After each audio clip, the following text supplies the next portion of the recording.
जय हिंद साथियों, मैं विकास एक बार फिर से आपके अपने YouTube चैनल विकास यादव यूपी पुलिस पे हार्दिक स्वागत करता हूं। मैं उम्मीद करता हूं आप सभी लोग ठीक होंगे, अच्छे होंगे, आपकी तैयारी भी प्रॉपर तरीके से चल रही होगी। जैसा कि सभी साथी जानते हैं, यूपी कांस्टेबल की न्यू वैकेंसीज अपडेट होनी है। 26,000 प्लस वैकेंसीज जो है वो किसी भी दिन फॉर्म आपका अपडेट हो सकता है। और मेरे जो अभी बिगिनर्स हैं या जो कुछ मार्क्स से पिछली वैकेंसीज में रह चुके हैं, उनके ये लगातार प्रश्न रहे हैं कि सर अब तैयारी की स्ट्रेटजी क्या होनी चाहिए, आपने तैयारी कैसे की, कितने सेफ स्कोर होंगे इस वैकेंसीज़ के लिए। तो आज मैं थोड़ा सा बात करूँगा डिटेल्स में कि कितने क्वेश्चन आपको करने हैं, किस तरीके से पढ़ाई करनी है, क्या बुक्स आपको फॉलो करनी है, सेल्फ स्टडी के लिए क्या सेल्फ स्टडी से भी बेहतर किया जा सकता है, उन सारी चीज़ों पे हम बात करेंगे। तो सबसे पहले यूपी कांस्टेबल में अगर आप 12th पास हैं, आपकी एज 18 वर्ष है, तो आप फॉर्म को अप्लाई कर सकते हैं। इसमें आप अगर अपियरिंग में भी हैं तब भी आप फॉर्म को अप्लाई कर सकते हैं। सिर्फ आपका एज 18 वर्ष होना चाहिए, ये तो आपका एलिजिबिलिटी है। दूसरी बात हम बात करेंगे, और इसमें आपका एज रिलैक्सेशन भी होता है। इसमें एज रिलैक्सेशन भी होता है, तो एज रिलैक्सेशन आप अपने कैटेगरी वाइज आप देख सकते हैं। ठीक है, अब हम बात करेंगे थोड़ा सा कि नंबर ऑफ़ क्वेश्चंस इसमें कितने एराइज होते हैं आपके एग्ज़ाम में।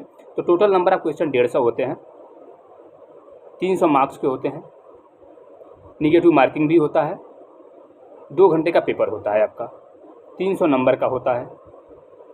Maths, reasoning, GS, Hindi 4 section पूछे जाते हैं, जिसमें मैथ रीजनिंग मिलाकर 75 क्वेश्चन, जीएस हिंदी मिलाकर 75 क्वेश्चन होते हैं। टोटल 150 क्वेश्चन होते हैं। अब मैं आपको बता दूं कि सबसे पहले तो आपको कौन सी बुक्स फॉलो करना है। जो हम लोगों ने जिस तरीके से तैयारी किया सेल्फ स्टडी के लिए, ज़रूरी नहीं है कि आप अगर कहीं से बैच लेके पढ़ रहे हैं तभी आप सिलेक्शन लेंगे। सेल्फ स्टडी भी बेस्ट है, सिर्फ आपको कंटिन्यू पढ़ाई करनी है। एक अच्छे बुक्स के साथ, अच्छे कंटेंट के साथ तैयारी करेंगे तो आप बेहतर कर सकते हैं। कोई बहुत बड़ी चीज़ नहीं है।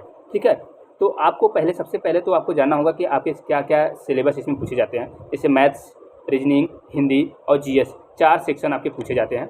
और 4 सेक्शन में मैथ में आप जानते हैं जैसे एलसीएम हो गया, औसत हो गया, परसेंटेज हो गया, प्रॉफिट लॉस हो गया, सीआई हो गया, एसआई हो गया।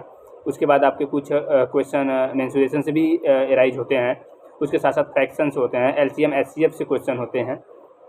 ठीक है, और उसके बाद पाइप एंड सिस्टम्स से होते हैं, वर्क एंड टाइम से होते हैं, स्पीड टाइम डिस्टेंस से होते हैं। ये सारे चैप्टर आपके मैथ से हैं। उसके बाद रीजनिंग में ही आप जानते हैं जैसे डिकोडिंग होता है, अल्फ़ाबेटिकल होता है, उसके बाद आपका नंबर सीरीज होता है, उसके बाद आपके कथन एंड निष्कर्ष होते हैं, वेन डायग्राम होते हैं। उसके बाद आपके इसमें और भी क्वेश्चन हैं जो रीजनिंग से रिलेटेड आपके पूछे जाते हैं। इसके साथ साथ आपकी हिंदी हैं, हिंदी में आप भी जानते हैं आपके पर्यायवाची हो गया, विलोम हो गया, और आपके लेखक हो गए, उसके बाद प्रत्यय हो गया, उपसर्ग हो गया, संज्ञा हो गया, सर्वनाम हो गया, क्रिया विशेषण, अव्यय, संधि, समास, रस, अलंकार, ये सारी चीज़ें इसमें इंक्लूड होते हैं। उसके बाद आपके जीएस में मैं बात करूं तो जीएस में जैसे आपके यूपी स्पेशल से कुछ क्वेश्चन एराइज होते हैं, आपके संविधान से क्वेश्चन एराइज होते हैं, कुछ आपके ज्योग्राफी से भी एराइज होते हैं, हिस्ट्री से एराइज होते हैं, करेंट अफेयर्स के क्वेश्चन इसमें इंक्लूड होते हैं। ठीक है, तो आपको मैं बता दूं कि सबसे पहले कि बुक्स कौन सी फॉलो करने हैं। अगर आप बिगिनर्स हैं, बिल्कुल अभी स्टार्टिंग अभी शुरू कर रहे हैं, 12वीं में पास हैं या 12 में अभी अपियरिंग में हैं और आप फॉर्म अप्लाई करने की सोच रहे हैं, तो आपको सबसे पहले तो 4 बुक्स आपके पास अवेलेबल होनी चाहिए। मैथ्स के लिए ESD यादव होनी चाहिए। ठीक है, ESD यादव होनी चाहिए अगर आप बिगिनर्स हैं, आप तैयारी बिल्कुल स्टार्टिंग से कर रहे हैं तो। ठीक है, मैथ्स के लिए रीजनिंग के लिए अरिहंत की बुक आपके पास होनी चाहिए। हिंदी के लिए आपके पास लुसेंट या आदित्य पब्लिकेशन की बुक होनी चाहिए। इसके अलावा परीक्षावाड़ी किसी भी एक राइटर्स की आप बुक ले सकते हैं। इसके साथ साथ जीएस के लिए लुसेंट होनी चाहिए, एक यूपी स्पेशल की बुक होनी चाहिए। उसके साथ साथ करेंट आप कहीं से भी पढ़ सकते हैं, यूट्यूब के थ्रू भी आप करेंट को पढ़ सकते हैं। तो ये रहा बुक्स की कलेक्शन। उसके बाद आपको क्या करना है कि जब आप धीरे धीरे सिलेबस को कवर करेंगे, पहले मैथ्स, रीजनिंग, हिंदी और जीएस, डेली आपको समय कितना देना है, डेली 7 से 8 घंटे। ठीक है, डेली अगर आप शुरू से तैयारी कर रहे हैं, अभी आपकी बिल्कुल स्टार्टिंग है, तो आपको बेसिक अपना स्ट्रांग करना है, आपको बेस मजबूत करना है, तो आपको 7 से 8 घंटे पढ़ाई देना पड़ेगा। ठीक है, आपको समय देना पड़ेगा अपने पढ़ाई पे, तभी आप बेहतर स्कोर करेंगे। और उसमें भी आपको 2-2 घंटे पर सब्जेक्ट मैथ्स, रीजनिंग, हिंदी और जीएस को देंगे, तो आप अपने आप को मजबूत करेंगे। 2 से 3 महीने आपको 3 से 4 महीने लगेंगे आपको अपने आप को बेसिक आपके स्ट्रांग करने में, अपने बेस को मजबूत करने में। 3 से 4 महीने में अगर आप 7 से 8 घंटे डेली देते हैं समय, 2-2 घंटे अगर पर सब्जेक्ट को देते हैं, ठीक है, अगर पर सब्जेक्ट को आप 2-2 घंटे देते हैं तो आप बेहतर करेंगे। ठीक है, उसके बाद आपके जो मैथ्स, रीजनिंग, जीएस, हिंदी के लिए मैंने बता दिया कि 2-2 घंटे आपको देने हैं। उसके साथ साथ आपको पूरे सिलेबस को कवर करना है, ठीक है। चैप्टर वाइज आपको पढ़ाई करनी है। एसडी यादव मैथ्स में उसमें बिल्कुल समझा करके दिया गया होता है। जो चीज़ें नहीं समझ में आती हैं उस टाइप के क्वेश्चन को आप यूट्यूब के थ्रू भी पढ़ सकते हैं। ये सेल्फ स्टडी के लिए मैं बता रहा हूँ।